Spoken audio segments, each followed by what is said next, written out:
మరొకసారి ప్రభువు నామంలో దైవజనులు తండ్రి సమానులు బిషప్ ఓగూరి గుల్లబ్బాయి గారికి, అమ్మగారికి నా ప్రత్యేకమైన వందనాలు. అట్లాగే వారి కుటుంబ సభ్యులకు నా ప్రత్యేకమైన వందనాలు.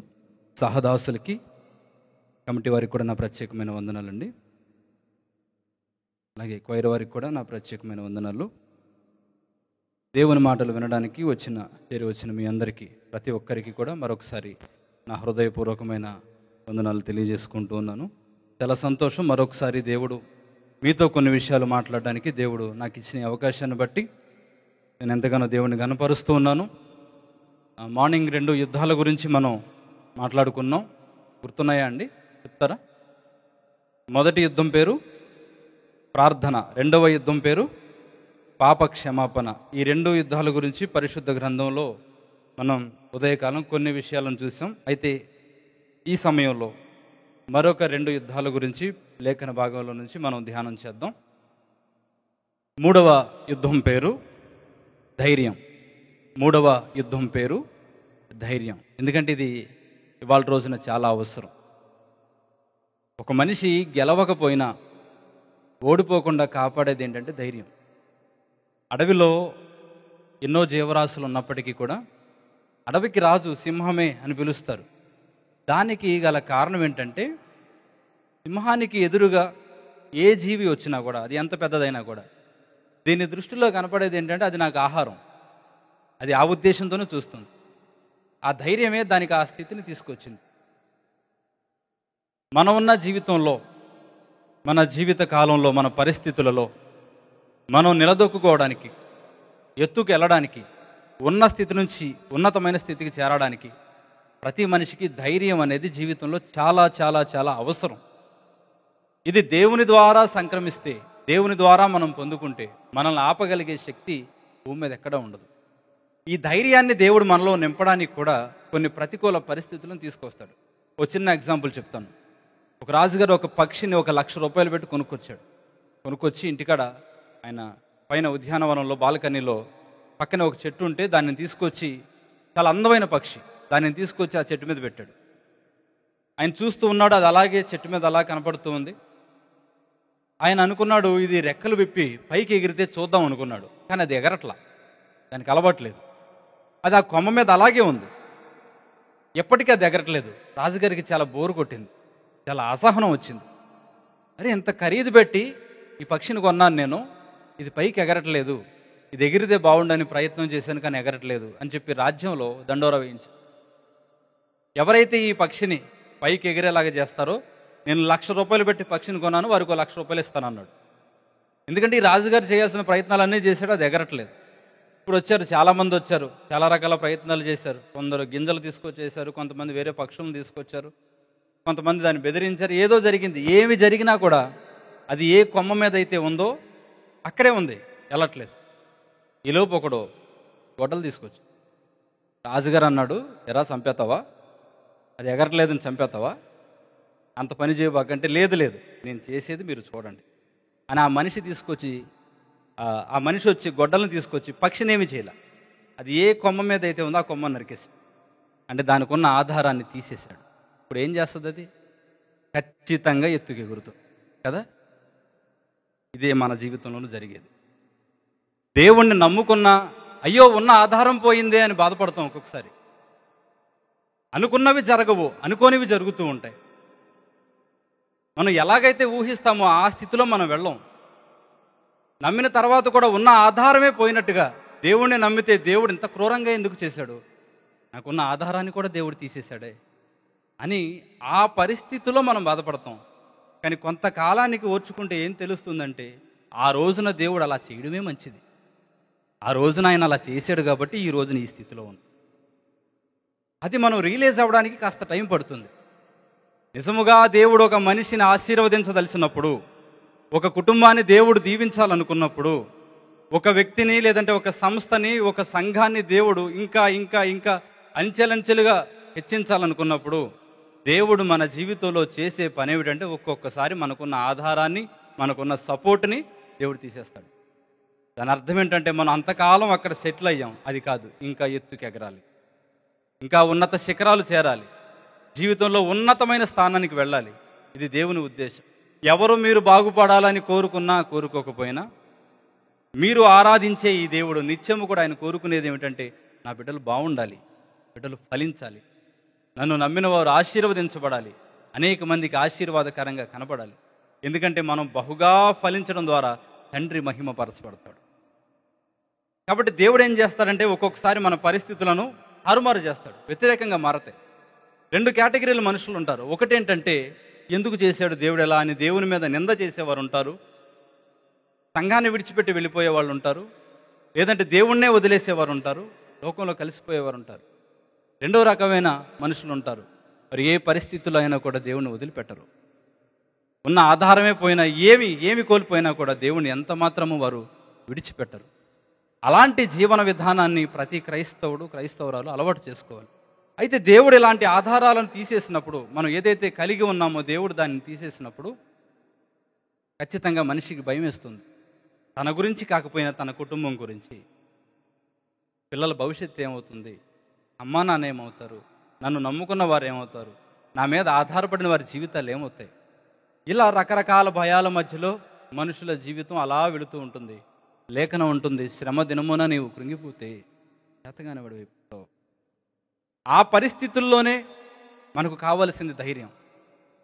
మిగతా వాళ్ళు ఆగిపోయిన చోటన ఆగిపోకుండా ముందుకు సాగాలంటే మనకు కావాల్సింది ధైర్యం. ఆ ధైర్యం దేవుని లేఖనం ఇస్తుంది.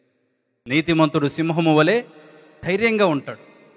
అలాంటి ధైర్యాన్ని మనకు నూరు పోసేది పరిశుద్ధ గ్రంథం. ఎందుకంటే లోకంలో ప్రతి ఒక్కరికి శ్రమ కలుగుతుంది, అటు దేవుణ్ణి నమ్మినా దేవుణ్ణి నమ్మకపోయినా. కొంతమందిలో ఉన్న ఒక అపోహ ఏంటో తెలుసా అండి? దేవుణ్ణి నమ్ముకుంటే శ్రమలు వచ్చేస్తాయి అంటారు. పల్లెటూళ్ళలో సహజంగా, మన ప్రాంతాల్లో అటు సైడ్ పల్లెటూళ్ళలో, నాకు యేసుప్రభు అంటే ఇష్టమేనండి, కానీ యేసుప్రభు నమ్ముకుంటే ఎన్నో శ్రమలు అంట కదండి, కాబట్టి నేను దేవుణ్ణి నమ్ముకోను, ఆ లైఫ్ ఏదో నాకు బాగుంది అంటే, ఏ నొప్పి, ఏ బాధ, ఏ కష్టము కలగకుండా పీస్ఫుల్గా లైఫ్ వెళ్ళిపోవాలనుకుంటారు చాలామంది. కానీ వాళ్ళ యొక్క అభిప్రాయం తప్పు. లోకంలో చాలామందికి ఇలాంటి అభిప్రాయం ఉంది, వారి అభిప్రాయం తప్పు. దేవుణ్ణి నమ్మినా దేవుణ్ణి నమ్మకపోయినా ప్రతి మనిషి తన జీవితంలో కొన్ని పోరాటాలు ఎదుర్కోవాల్సింది. ఎంత చెట్టుగంత గాలని ఇవాళ వచ్చి నా ముందు మీరు అందరూ కూర్చున్నారు, కానీ మీ వ్యక్తిగత జీవితాలు ఎన్నో పోరాటాలు ఉంటాయి. ఎన్నిటినో దాటుకున్నారు, ఎన్నిటినో తట్టుకున్నారు, ఎన్నిటినో భరించారు, ఎన్నిటినో ఓర్చుకున్నారు, ఎన్నిటినో సహించారు, ఎన్నిటినో తండ్రి ఇక నీ చిత్తమయ్యా అని దేవుని చేతులకు వదిలేశారు. అలాంటి వాటన్నిటిలో నుంచి దాటుకుని వచ్చి వాళ్ళు ఈ రోజున ఏదో నా కళ్ళ ముందు మీరు కూర్చున్నారు. ఏ సమస్య లేని జీవితం ఉండదు. నేను దేవుడిని నమ్ముకున్నాను కదా నాకు ఈ సమస్య వచ్చింది అనుకోవడం కాదు. ఎందుకంటే దేవుడిని నమ్మని వారికి కూడా ఎన్నో సమస్యలు భూమి మీద కనపడుతూనే ఉన్నాయి. ఎవరికుండే కష్టాలు వారికి ఉంటాయి, ఎవరికుండే ఇబ్బందులు ఉంటాయి, ఎవరికుండే శోధనలు వారి జీవితాల్లో ఉంటాయి. అందుకని కొండ మీద ప్రసంగం చెప్పిన తర్వాత యేసు ప్రభు ముగింపు మాటల్లో 2 ఇళ్ల గురించి చెప్పాడు కదా, చాలా అద్భుతంగా చెప్తాడు యేసు ప్రభు ఆ ఉపమానం. ఆయన 2 ఇళ్లను చూపించి, తుఫాన్ వచ్చింది, వరద వచ్చింది, పెనుగాలి వీచింది, 2 ఇళ్ల మీద కూడా ఉధృతంగా విపరీతమైన వర్షం వచ్చింది అని యేసు ప్రభు ఆ ఉపమానం చెబుతూ ఉంటాడు. ఆ ఉపమానంలో మనం తెలుసుకోవాల్సింది ఏమిటంటే, 2 ఇళ్ళు ఒకేలా ఉన్నాయి, 2 ఇళ్ళు ఒకే రకమైన పెయింట్ వేశారు అనుకుందాం. 2 ఇళ్ళు చూడడానికి చక్కగా కనపడుతున్నాయి, ఒకటి బలంగానో ఒకటి బలహీనంగానో లేవు, 2 ఒకలాగే ఉన్నాయి.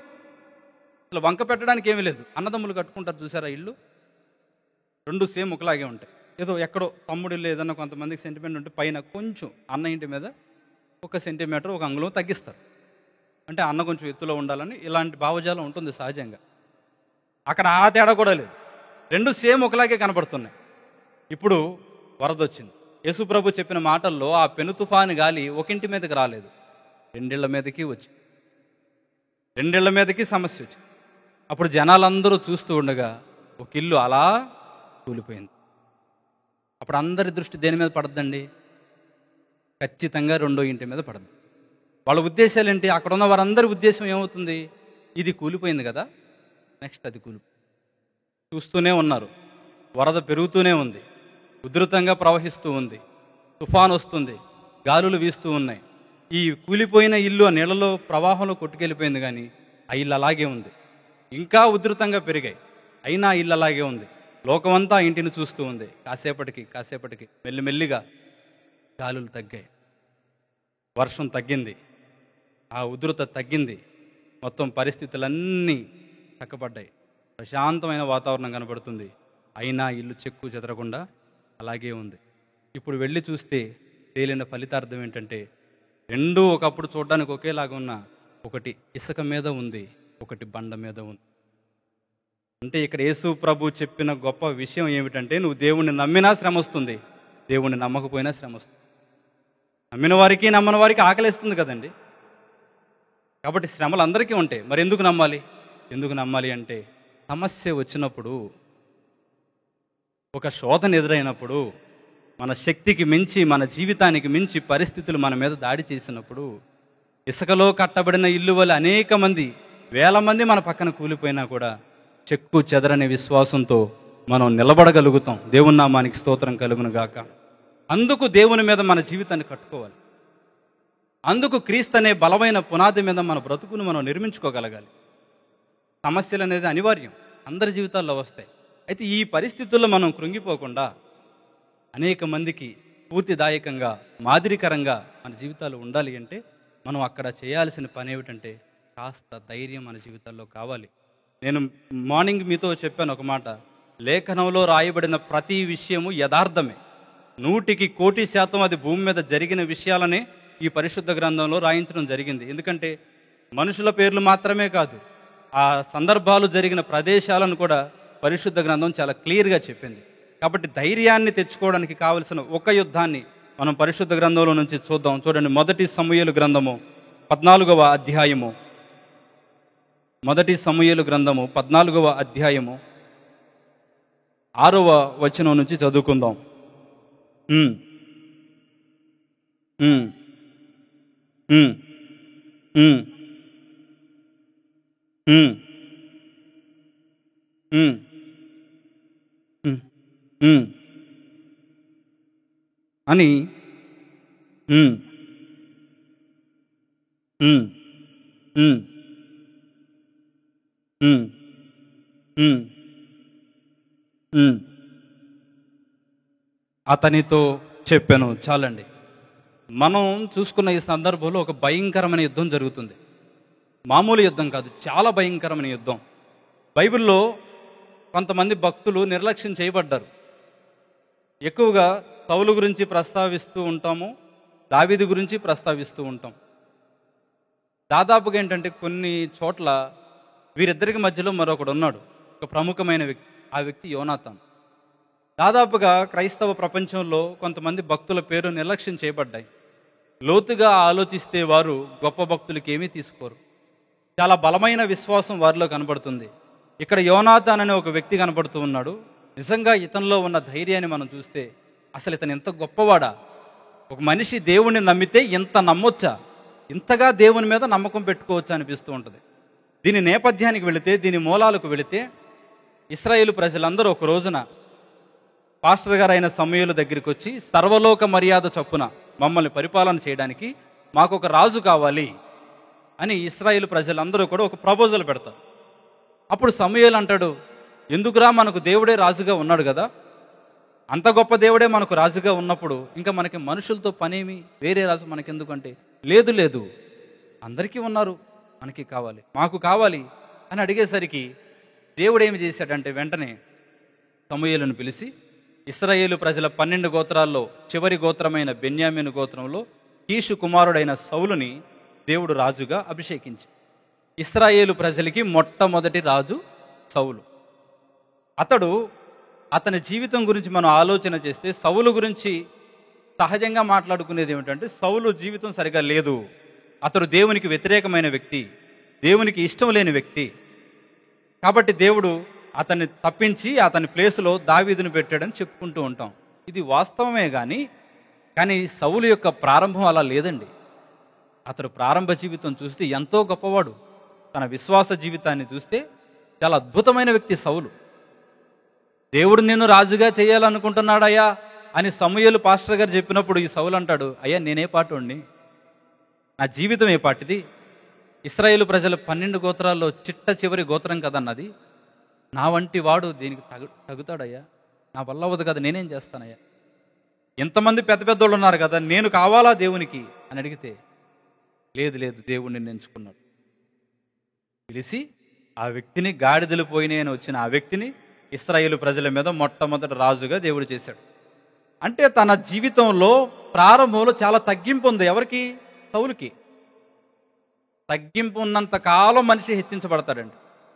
ఎప్పుడైతే అహంకారం అనేది మనిషి జీవితంలోనికి వస్తుందో, అసూయ, అహంకారము, ద్వేషము, ఇలాంటివన్నీ కూడా లోపలే మనిషిని తినేస్తాయి. దేవునికి ఆ మనుషుల్ని దూరం చేస్తాయి. అహంకారం అనేది ఎంత ప్రమాదకరమైందంటేనండి, నేను విషం తాగుతూ నా పక్కనోడు చనిపోవాలంటే అవుతుందా అండి? ఎవరు విషం తాగుతారో వారే చనిపోతారు. ఎవరిలో అహంకారం ఉంటుందో వారు అణిచివేయబడతారు. ఇది బైబిల్ చెప్తున్న థీరీ, ఇది బైబిల్ రూల్. ఇది తగ్గించుకున్నవాడు హెచ్చించబడతాడు, హెచ్చించుకున్నవాడు తగ్గించబడతాడు. ఇది చెప్పడం మాత్రమే కాదు, యేసు ప్రభు జీవితంలో ఇది చూపించాడు కూడా. ఆయన ప్రభురాత్రి భోజనంలో వారందరికీ రొట్టెను ద్రాక్షరసాన్ని ఇచ్చాడు. అంత మాత్రమే కాకుండా ఆయన ఆ రోజున చేసిన ఒక గంభీరమైన పని మనకు కనపడుతుంది. ఏమి చేశాడు అంటే, పాత్రలు తీసుకొచ్చి అందులో శిష్యుల కాళ్ళు పెట్టి యేసు ప్రభు నీళ్లు పోసి వారి పాదాలు కడిగి. దేవుని వాక్యం చెబుతుంది, ఆయన ఒక చేతితోనంట విస్తార జలములను కొలిచాడంట తన చేతి. అంత మహోన్నతుడు, అంత గొప్పవాడు. పరమగీతముల గ్రంథం చెప్తుంది, రత్నభూషితములు వంటివి ఆయన చేతులని. అంత ఉన్నతమైన దేవుడు ఈ భూమి మీదకి మనిషిగా రావడం మాత్రమే కాకుండా సముద్రం మీద ఆధారపడి బ్రతికే జాలరుల కాళ్ళు గడిగాడు ఆయన. తగ్గింపుకి పరాకాష్ఠ ఇది. ఆయనకి అంత అవసరం ఏముందండి మాదిరి ఇవ్వడానికి? నేను ఇలా చేశాను. మట్టి మనుషుల కాళ్ళు గడిగాడు ఆయన. దుమ్ము ధూళితో నిండిపోయిన గలిలయ ప్రాంతాల్లో తిరిగిన వ్యక్తులు వాళ్ళు, సరైన గుర్తింపు లేనివారు, అక్షరం ముక్క రానివాళ్ళు, సముద్రం మీద ఆధారపడి బ్రతికేవాళ్ళు, అందులో చేపలు పడితే వాటిని పట్టుకుని జీవనాన్ని కొనసాగించేవాళ్ళు. పైగా యేసు ప్రభుతో పరిచర్యలో తిరిగారు కదా. ఆయన కోసం పరుగులు పెట్టాయి వారి పాదాలు. ఆయన కోసం ఆయన వెనకాల తిరిగాయి వారి పాదాలు.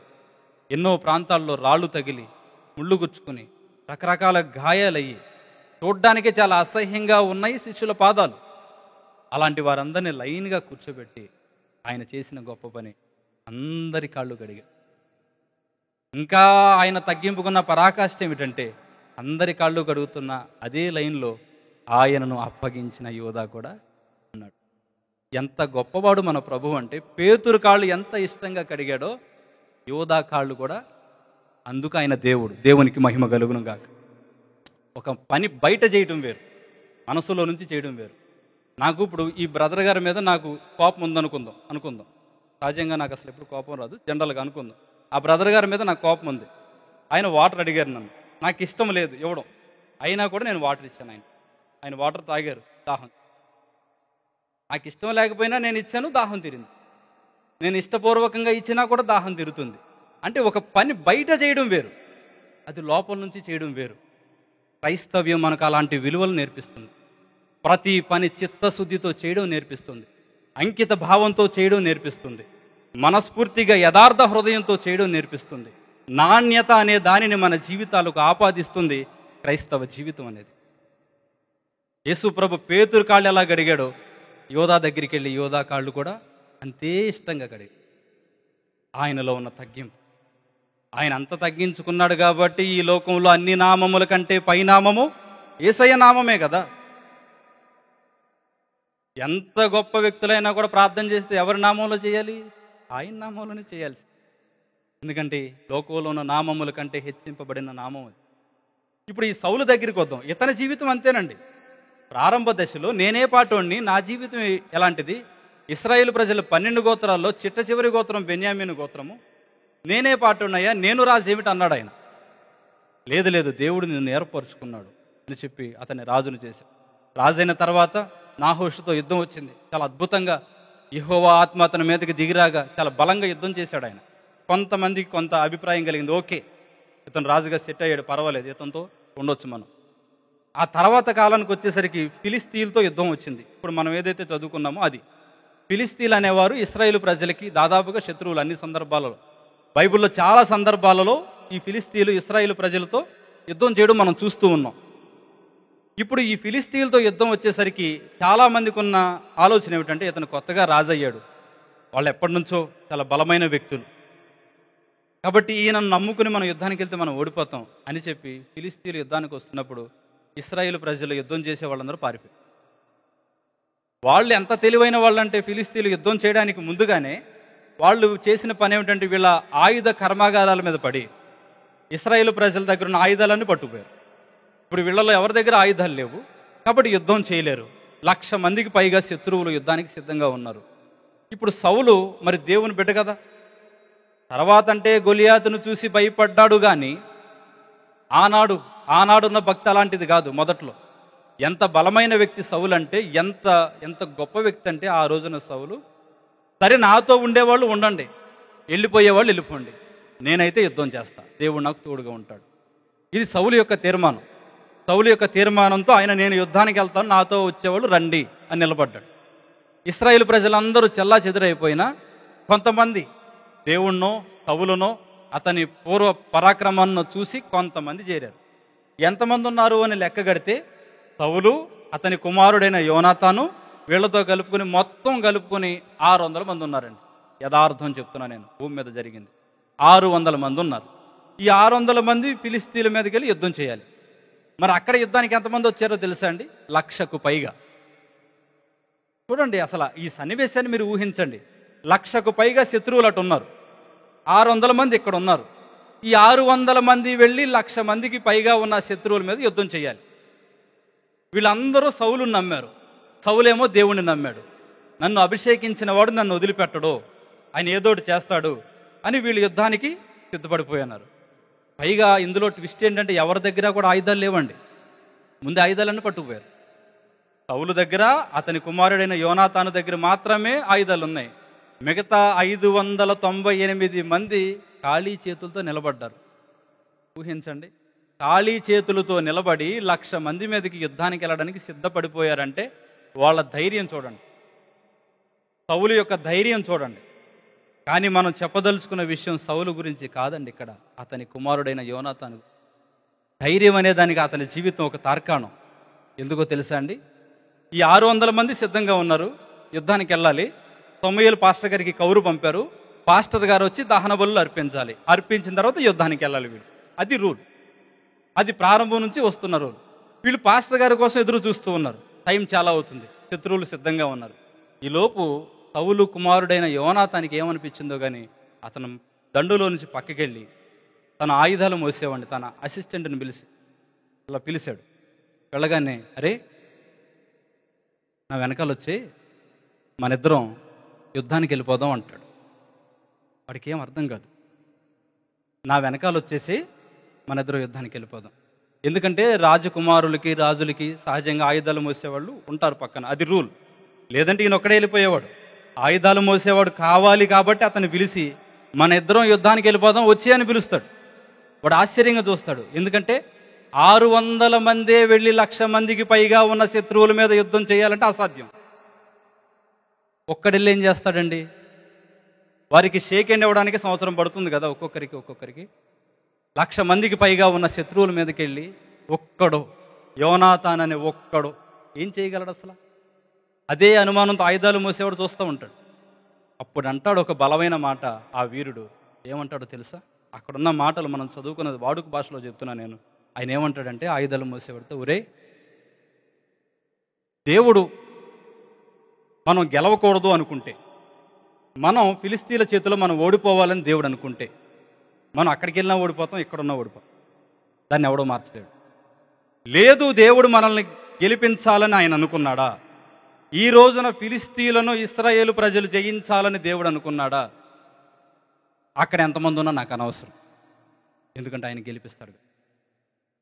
ఈ యుద్ధం అనేది మనల్ని బేస్ చేసుకుని లేదు, మనం చేస్తే జరిగేది కాదు. ఇది దేవుడు చేయాల్సిందే. ఆయన మనం ఓడిపోవాలని ఆయన అనుకుంటే మనం ఇక్కడున్నా ఓడిపోతాం, యుద్ధానికి వెళ్ళినా ఓడిపోతాం. అదే ఆయన మనం గెలవాలని అనుకున్నాడా? అక్కడ ఎంతమంది ఉన్నా నాకు అనవసరం, గెలిపించే దేవుడు నా పక్షాన ఉంటాడు, పద వెళ్ళిపోదాం అని చెప్పి ఆయుధాలు మోసుకునేవాడిని తీసుకుని వెళ్ళిపోయారు యుద్ధానికి. ఎంత ధైర్యం ఉంటే చేస్తారు చూడండి ఆ పని. భూమి మీద జరిగిన సన్నివేశం ఇది. ఈ అద్భుతమైన సన్నివేశం భూమి మీద జరిగింది. 1,00,000 మంది మీదకి ఒక్కడు వెళ్ళాడు యుద్ధానికి, కత్తి చేత పట్టు. ఒక్కడు ఎక్కడి నుంచి వచ్చింది ఆ ధైర్యం? దేవుడు కాపాడాలనుకుంటే లోకమంతా నాకెదురైనా నన్ను ఏమీ చేయలేదు అనే ఆలోచనలో నుంచి వచ్చింది ఆ ధైర్యం. అది కదా కావాల్సింది క్రైస్తవ జీవితానికి. చిన్న చిన్న వాటికి భయపడిపోతున్నారండి, చిన్న చిన్న వాటికి భయపడి.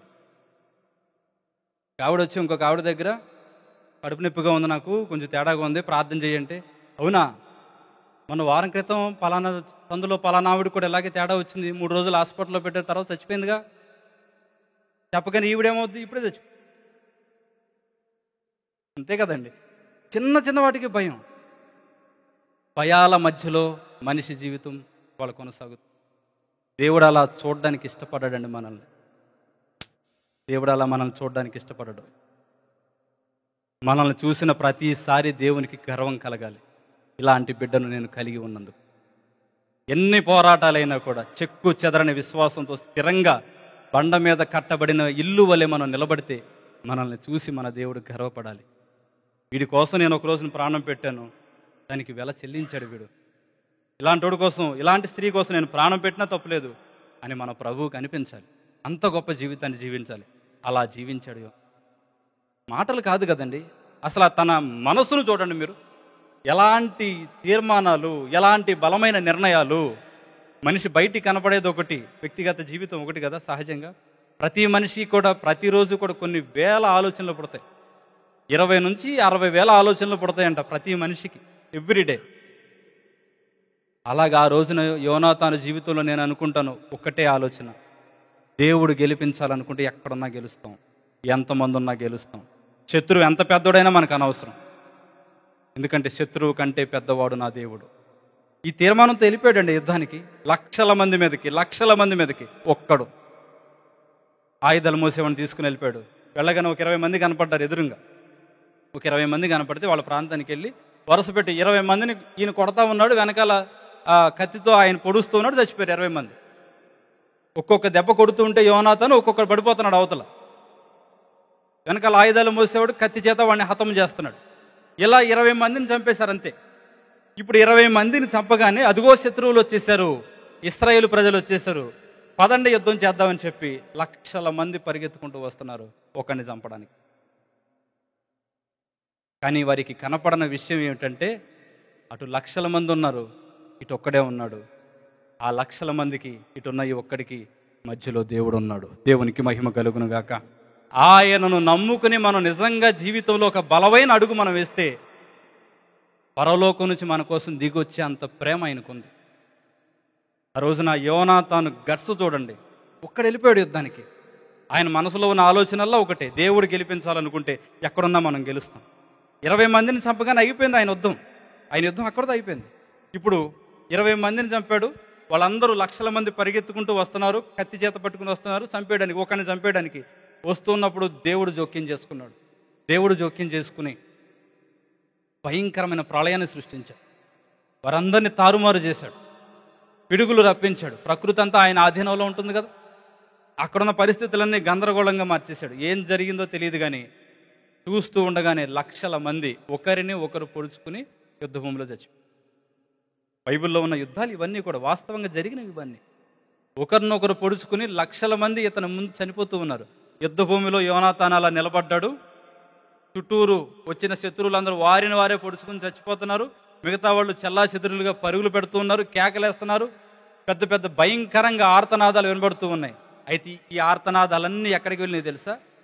అవతల ఉన్నారు కదా ఎవరు, సౌలును మిగతా జనాలు, వాళ్ళకి వినబడుతున్నాయి. సౌలుకి అనుమానం వచ్చి యుద్ధం చేయకుండానే ఇంత భయంకరమైన శబ్దాలు వినబడుతున్నాయి.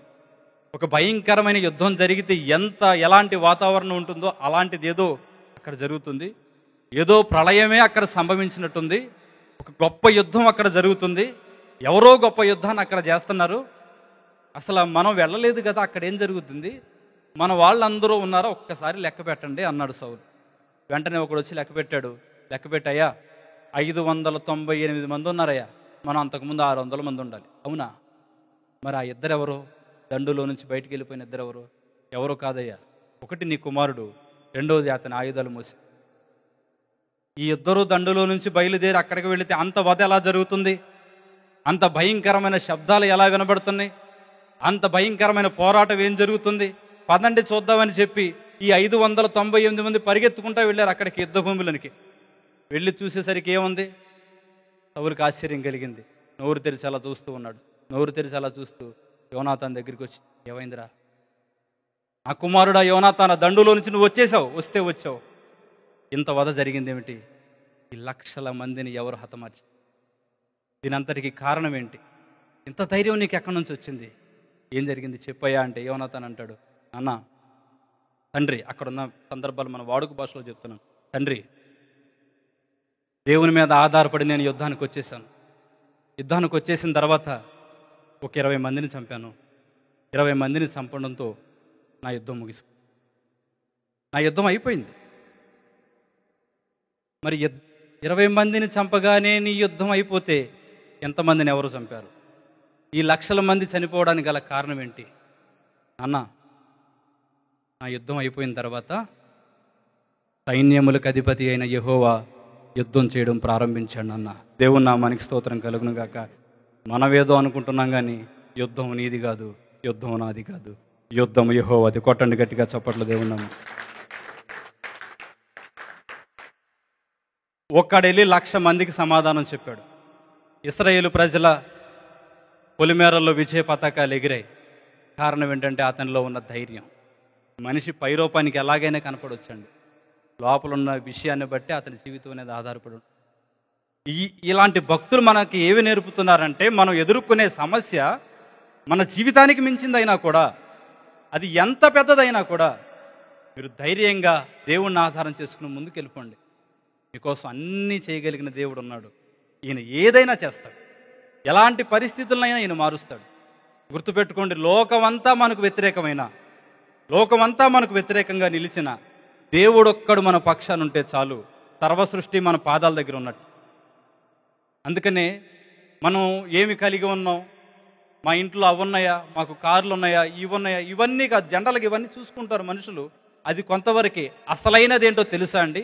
నా ఇంట్లో దేవుడు ఉన్నాడా లేదా, నా జీవితంలో దేవునికి చోటుందా లేదా, ఇది చూడాల్సింది. అసలైనదేదో అది పట్టుకుంటే మిగతావన్నీ కూడా దేవుడు సకాలంలో మన జీవితంలో అనుగ్రహిస్తాడు. దేవుడు ఒక్కడుంటే చాలు, లోకమంతా ఏకమైనా ఏమీ చేయలేదు. మన శత్రువులు ఒక్కొక్కసారి అన్ని వైపుల నుంచి సమస్యలు వస్తూ ఉంటాయి. అది మనుషుల రూపంలోనూ వస్తూ ఉంటాయి, పరిస్థితుల రూపంలో కూడా వస్తూ ఉంటాయి. ఇప్పుడు ఏదన్నా కాలికి ఏదన్నా గాయం తగిలిందనుకోండి, అదేమిటో కానీ దాని మీదే పదే పదే పదే పదే గాయాలు తగులుతూ ఉంటాయి.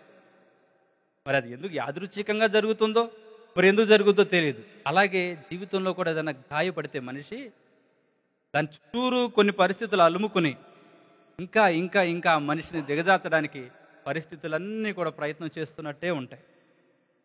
ఎన్నో పోరాటాలు జీవితంలో ప్రతి మనిషి ఎదుర్కొంటూనే ఉంటాడు. నరుని కాలం భూమి మీద యుద్ధకాలమే. వీటిల్లో మనం నిలవాలన్నా గెలవాలన్నా ధైర్యం కావాలండి. ధైర్యంగా జీవితంలో ముందుకు వెళ్ళాలండి. ఏమిటా ధైర్యము? నా సమస్య ఎంత పెద్దదైనా కూడా దాని నుంచి విడిపించగలిగే దేవుడు నాకు ఉన్నాడు, ఇది ధైర్యం. దేవుడు ఒక్కడు మన జీవితంలో ఉంటే చాలు, ఏ ఉన్నా లేకపోయినా మనం ఏదైనా సాధించదు. హామాన్ అనేవాడు 127 సంస్థానాల మీద మంత్రిగా ఉన్నవాడు, గేటు దగ్గర కాపలా కాసే మొర్దెకైని ఏమీ చేయలేకపోయాడు. ఎస్తేరు గ్రంథంలో మనం చదువుతాం కదా, ఎన్ని ప్రయత్నాలు చేసినప్పటికీ, ఎంత ప్రయత్నం చేసినప్పటికీ కూడా హామాను మొర్దెకైని ఏమీ చేయలేకపోయాడు. 127 సంస్థానాలు వెనకాల ఉన్నప్పటికీ కూడా ఎందుకు మొర్దెకైని ఏమీ చేయలేకపోయాడంటే, హామాను వెనకాల రాజ్యాలు ఉన్నాయి, మొర్దెకై వెనకాల దేవుడు ఉన్నాడు. చాలదొకటి. లోకమంతా ఏకమైన దేవుడు మన జీవితంలో ఉంటే మనల్ని ఎవరు కదల్చలేరండి. ఒక రాజుగారి దగ్గరికి 2 కవులు వచ్చారు. పూర్వ దినాల్లో రాజుల పరిపాలన ఉన్నప్పుడు, రాజ్యంలో ఏదన్నా చక్కగా మీటింగ్ జరిగినప్పుడు కవులను పిలిపించుకుని వారు చక్కగా రాజుగారిని పొగుడుతూ కవితలు చెప్తే మరి పొగడతలకి పడతారు కదా రాజులు, పెద్ద పెద్దోళ్ళు. కాబట్టి ఎవరన్నా మంచిగా వారి గురించి ఉన్నదే చెప్తారులేండి. మంచిది ఏదన్నా చెప్తే వారికి బహుమానాలు ఇచ్చేవాళ్ళు. ఇప్పుడు 2 కవులు వచ్చారు. 2 కవులు వచ్చి రాజుగారి ముందు నిలబడి, అటోకులు ఇటోకులు నిలబడి, 2 కూడా చాలా గొప్పగా చెప్పారు రాజుగారి పరిపాలన గురించి. చాలా గొప్పగా అద్భుతంగా చెప్పారు. అద్భుతంగా చెప్తే రాజు అన్నాడు, 2ని అన్నాడు నిండు సభలో, మీకేం కావాలో కోరుకోండి, మీకు ఇచ్చేస్తాను అని చెప్పి మొదట కవి గారిని అడిగాడు. నీకేం కావాలో కోరుకోయ్యా, నిండు సభలో చెప్తున్నాను కాబట్టి నేను మాట తప్పను, నువ్వేది అడిగితే అది ఇచ్చేస్తాను. ఇతను అన్నాడు, నాకు 1 కేజీ బంగారం కావాలండి అన్నాడు. వెంటనే ఎవరక్కడ ఈ కవి గారికి 1 కేజీ బంగారం ఇచ్చి పంపించండి. కేజీ బంగారం తీసుకుని ఆ కవి గారు వెళ్ళి ఇప్పుడు ఈ రెండో కవి దగ్గరికి వచ్చేసరికి నీకేం కావాలి? రాజా మరి మాట తప్పరుగా? తప్పను, నిజంగానే తప్పరుగా. ఎంతమందిలో నేను మీకు మాట ఇస్తున్నాను, నేను మాట తప్పను, ఏం కావాలో కోరుకో అన్నాడు. వాడు అన్నాడు, రాజా నీ దగ్గర ఉన్నవి ఏవి కాదు కానీ నువ్వు కావాలి నాకు అన్న. ఎంత తెలివైనాడో చూడండి.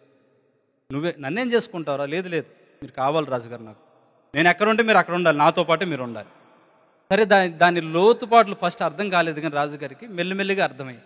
సరే పద అని చెప్పి సింహాసనాన్ని విడిచిపెట్టి ఆ రాజుగారు వీడుండే ఈ కవి గారు ఉండే ఒక పూరి గుడిసెకి వచ్చాడు. వచ్చిన తర్వాత రాజుగారికి కంఫర్ట్గా లేదు. అరే నీకు అభ్యంతరం లేకపోతే ఇందులో ఉండడం నాకు ఇబ్బందిగా ఉంది, కానీ కొత్త ప్యాలెస్ ఒకటి ఉందిగా మంది, అందులో ఉందాం వచ్చారా? సరే ఓకేనండి. కవి అంటున్నాడు, ఓకేనండి, మరి తప్పదు కాబట్టి మీరు నాతో ఉండాలి కాబట్టి ఓకే, ఆ ప్యాలెస్లోనే ఉందాం. ఇప్పుడు మకాం ఎక్కడ మారింది? పూరి గుడిసె నుంచి ఒక పెద్ద ప్యాలెస్కి వెళ్ళిపోయారు. తర్వాత ఆ రాజుగారికి ఏదో పచ్చడేసో గెంజిపోసో ఏదో అన్నం పెడతండి, ఒక పూట తిని రెండో రోజు అన్నాడు రాజుగారు, ఇది తిండి నేను తినలేకపోతున్నాను, కానీ రాజ్యంలో నుంచి మేలైన ఆహార పదార్థాలు రప్పిస్తాను, నేను తింటాను, నాతో పాటు నువ్వు కూడా తినరు. సరేనండి మీ ఇష్టం. తిండి మారిపోయింది. ఫస్ట్ ఉండే చోటు మారిపోయింది, తినే తిండి మారిపోయింది. తర్వాత రాజుగారిని వీడు బయటికి వెళ్తుంటే తన వస్త్రాలు బాగోలేదు. అదే వస్త్రాలు రాజుగారికి ఇస్తే, నువ్వు వేసుకున్నవి నేను వేసుకుంటున్నాను, నలుగురిలో బాగోలేదురా, ఓ పని చేద్దాం, రాజవస్త్రాలు ఉన్నాయి కదా అవి రప్పిస్తాను, నువ్వు కూడా వేసుకుంటావు. సరే ఇప్పుడు ఇద్దరు రాజవస్త్రాలు వేసుకుని రోడ్డు మీదకి వెళ్తుంటే అసలు ఎవరు రాజుగారో తెలియట్లేదు జనాలకి. ఈయన చెప్పబోయే ఆయనకి నమస్కారం చెప్తా. తినే తిండి మారిపోయింది, కట్టుకునే వస్త్రం మారిపోయింది, ఉండే చోటు మారిపోయింది, మొత్తం జీవితం మారిపోయింది. ఇలా మారిపోతున్నప్పుడు ఒకరోజు నా కవి ఎదురయ్యాడు. ఎవరో కేజీ బంగారం పట్టుకుని వెళ్ళిపోయాడుగా, ఆ కవి ఎదురయ్యాడు. ఎదురయ్యి ఈ రెండో కవితో మాట్లాడుతున్నాడు. పక్కన రాజుగారు కూడా ఉన్నాడు. ఆ రోజున నేను పిచ్చి కోరిక కోరుకుని కేజీ బంగారం పట్టుకుని వెళ్ళిపోయాను, నాకు కేజీ బంగారం రాజుగారు ఇచ్చారని అందరికీ తెలిసిపోయింది, బందిపోటు దొంగలకు కూడా తెలిసిపోయింది. నేను ఇంటికి వెళ్ళే లోపు వాళ్ళు వచ్చి కేజీ బంగారం పట్టుకుపోయారు. నేను ఎలా వచ్చానో అలాగే ఇంటికి వెళ్ళాను, కానీ నీ జీవితం ఏంటి ఇంత మారిపోయింది? ఎంతగా నీ జీవితం మార్పు చెందింది? రాజవస్త్రాలు వేసుకుంటున్నావు, రాజుగారి భవనంలో ఉంటున్నావు, రాజుగారి తినే తిండి తింటున్నావు, రాజుగారికి దక్కుతున్న సకల మర్యాదలు నీకు దక్కుతున్నాయి. కారణం ఏంటి అని అడిగితే సింపుల్గా చెప్పాడు, నువ్వు రాజుగారి దగ్గర ఉన్నవి కోరుకున్నావు, నేను రాజుగారినే కోరుకున్నాను. రాజులకు రాజు, ప్రభువులకు ప్రభువు మనం ఆరాధించే దేవుడు, ఆయన్ని కోరుకోండి చాలు. ఆయన ఉంటే సర్వము మన పాదాల దగ్గర ఉన్నట్టే. ఆయన ఒక్కడుంటే చాలు. ఏ ఉన్నా లేకపోయినా, మీరు ఎక్కడ ఉన్నా, ఏ ప్రాంతంలో ఉన్నా, ఏ పరిస్థితుల్లో ఉన్నా, ఆయన ఒక్కడుంటే చాలు. ఆయన ఒక్కడిని మనం కలిగి ఉంటే చాలు. అబ్రహాం అది నమ్మాడు. ఆ రోజున సంచారజీవిగా తిరిగిన అబ్రహాము ఏ ప్రాంతాలకు వెళ్ళిన ప్రతి ప్రాంతంలో దేవునికి ఒక బలిపీఠం కట్టాడు, దేవుణ్ణి ఆరాధించి. దేవుడు ఒక్కడు నాతో ఉంటే చాలు అనుకున్నాడు. అతని జీవితాన్ని దేవుడు మార్చేశాడు. మనమైనా అంతే, మనం ఎక్కడున్నా, ఏ పరిస్థితుల్లో ఉన్నా, దేవుని సేవకునిగా ఒక మాట మీకు చెప్తున్నాను, దేవుణ్ణి కోరుకోండి. దేవుడు మన జీవితంలో ఉంటే చాలు. ఎలాంటి పోరాటమైనా, ఎలాంటి పరిస్థితులైనా వాటిని మనం జయించగలుగుతాం. దేవుడు ఎప్పుడు జోక్యం చేసుకుంటాడు మన జీవితంలో అంటే, మన శక్తికి మించిన ప్రయాణం మనం చేస్తున్నప్పుడు, మన జీవితానికి మించిన పరిస్థితులను మనం ఎదుర్కొంటున్నప్పుడు దేవుడు ఖచ్చితంగా జోక్యం చేసుకుంటాడు, మనతో కలిసి నడుస్తూ ఉంటాడు ఆయన. మీరు ఈ ఉపమానం వినే ఉంటారు అనేక సందర్భాల్లో. ఆయా సందర్భాల్లో దైవజనులు ప్రస్తావించిన ఉపమానం, దేవుడు ఎంత తోడుగా ఉంటాడు అనేదానికి సహజంగా క్రైస్తవ ప్రపంచంలో ఈ ఉపమానం ఎక్కువగా చెప్తూ ఉంటారు. ఒక వ్యక్తికి దేవుడు తన జీవితం అంతా చూపిస్తున్నప్పుడు ఆ వ్యక్తి నడుస్తూ ఉన్నాడు, పక్కన దేవుని పాదాలు కూడా కనపడుతూ ఉన్నాయి. ఓ పక్కన ఆ విశ్వాస యొక్క అడుగులు కనపడుతూ ఉన్నాయి, మరో పక్కన దేవుని యొక్క అడుగులు కూడా కనపడుతున్నాయి. ఇదిరా నీ జీవితం, నువ్వు జీవించినప్పుడు ఇది జరిగింది, నేను నీతో ఉన్నాను అని చెప్తున్నాడు దేవుడు. అలా మంచి నేల మీద 4 అడుగులు కనపడుతున్నాయి, 2 ఆ మనిషివి, 2 దేవునివి. కొంత దూరం వెళ్ళేసరికి అక్కడ పరిస్థితులు బాగోలేదు. ముళ్ళకంపలు ఉన్నాయి, గాజు పెంకులు ఉన్నాయి, విషసర్పాలు ఉన్నాయి, అడిగేస్తే తీయలేని పరిస్థితులు ఉన్నాయి. కానీ వాటి మధ్యలో చూస్తే ఒకరి పాదాలే కనపడుతుంది, ఇద్దరి కనపడట్లేదు. అప్పుడు ఈ విశ్వాస అక్కడ ఏడుస్తాడు. అది చూసిన తర్వాత, అయ్యా అంత కఠినమైన పరిస్థితి నేను ఎదుర్కొంటున్నప్పుడు నా అనుకున్న వాళ్ళు వదిలేశారు, ఎవరిని నేను నమ్ముకున్నాను వారు పక్కన పెట్టేశారు, నువ్వనేవాడు నాతో ఉన్నావు, కానీ ఆ కఠినమైన పరిస్థితులకు వచ్చేసరికి నా ఒక్కడి అడుగులే కనపడుతున్నాయి అంటే ఆ పరిస్థితుల్లో నువ్వు కూడా నన్ను వదిలేసావయ్యా అని దేవుని దగ్గర బాధపడతాడు. దేవుడు అంటాడు, రే నిశ్చితంగా చూడు, అవి నీ అడుగులో నా అడుగులో. అక్కడ దాకా కలిసి వచ్చామరా మన ఇద్దరం, అక్కడికి వచ్చిన తర్వాత ఆ పరిస్థితిలో నువ్వు ముందుకు దాటలేవని, అక్కడ నువ్వు ముందుకు వెళ్ళలేవని అక్కడ నేనేం చేశానో తెలుసా? నేను ఎత్తుకుని నడిచాను. కాబట్టి అవి నీ అడుగులు కాదు, నా అడుగు. నిజంగా చెప్తున్నాను, దేవుడు జోక్యం చేసుకోకపోతే కొన్ని పరిస్థితుల నుంచి మనం బయటకు రాలేము. మన శక్తితో, మన జ్ఞానంతో, మన బలముతో, మన వివేకంతో, మన సామర్థ్యంతో, మన అనుభవంతో కొన్ని చేయగలమేమో కానీ అన్నీ చేయలేం. అన్నీ చేయాలంటే అన్నీ చేయగలిగిన వాడు మనతో ఉండాలి. ఆయన ఒక్కడుంటే చాలండి. యోనాతాను నమ్మాడు అది. దేవుడు ఒక్కడు నాతో ఉంటే చాలు, నేను ఏదైనా చేయగలను. అందుకని లక్షల మంది మీదకి ఒక్కడు యుద్ధానికి వెళ్ళాడు. లక్షల మంది మీదకి. అతనిలో ఉన్న ఆలోచనల్లా ఒకటే, అతనిలో ఉన్న నిర్ణయం వల్ల ఒకటే. దేవుడు కాపాడాలి అనుకుంటే ఎక్కడున్నా కాపాడతాడు, అక్కడున్నా కాపాడతాడు. దేవుడు మనకు విజయాన్ని ఇవ్వాలి అనుకుంటే అక్కడ 1,00,000 మంది ఉన్నా దేవుడు మనకు విజయాన్ని ఇస్తాడు. ఎంతమంది ఉన్నా దేవుడు మనకు విజయాన్ని ఇస్తాడు. ఈ సందర్భాన్ని ఆధారం చేసుకుని నేను మీతో చెప్పే ఒక మంచి మాట ఏమిటంటే, మీ శక్తికి మించిన ప్రయాణం, మీ శక్తికి మించిన పోరాటం, మీ జీవితానికి మించిన సమస్యలు, కష్టాలు ఒక్కొక్కసారి మీరు ఎదుర్కొంటున్నప్పుడు ఆ పరిస్థితుల్లో మరీ ఎక్కువగా మీరు ధైర్యం కలిగి ఉండాలి. ఎందుకంటే మన కష్టాలు, మన పరిస్థితులు మనకి పెద్దవి, మనం ఆరాధించే దేవునికి కాదు కదా. మనం ఎప్పుడూ కూడా నాతో నా దేవుడు ఉన్నాడు, నా సమస్యల నుంచి విడిపించడానికి నాకు నా దేవుడు ఉన్నాడు అనే ఆలోచనతోనే ముందుకెళ్ళిపోతే ప్రతి పరిస్థితుల్లో కూడా విజయం మన సొంతం అవుతుంది. విజయ పతాకాలు మన జీవితంలో ఎగురుతాయి. మరొక సందర్భం చెప్పి, మరొక యుద్ధాన్ని చెప్పి నేను ముగిస్తాను. 4వ యుద్ధం పేరు ప్రేమ. ప్రేమ యుద్ధం చేయదు కదండి అసలు. వాస్తవానికి ప్రేమ యుద్ధం చేయదు కదా. యుద్ధాలు ఆపుతుంది ప్రేమ. ఎందుకంటే ప్రేమ అన్నిటినీ ఓర్చుకుంటుంది కదా, ప్రేమ అన్నిటినీ తట్టుకుంటుంది కదా, ప్రేమ అన్నిటినీ తాళును కదా, ప్రేమ అన్నిటినీ సహిస్తుంది కదా. మరి అలాంటి ప్రేమ యుద్ధం ఎందుకు చేస్తుంది? కానీ లేఖనం చెప్తుంది, ప్రేమ మన కోసం యుద్ధం చేస్తుంది. దేవుడు ప్రేమ స్వరూపం. దేవుడు ఈజ్ ఈక్వల్ టు ప్రేమ.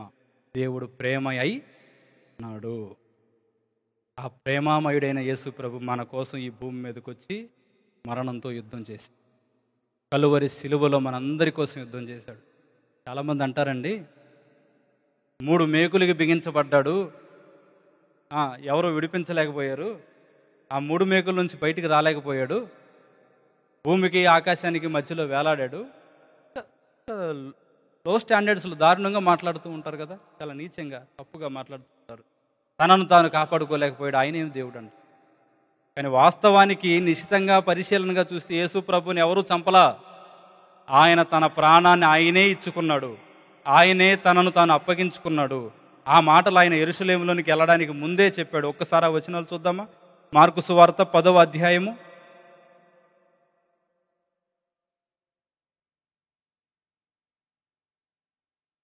33వ వచనాన్ని చదువుకుందామా? శిష్యులతో చెప్తున్నాడు, యెరూషలేములోనికి వెళ్ళక మునుపు చెప్తున్న మాటలు ఇవి.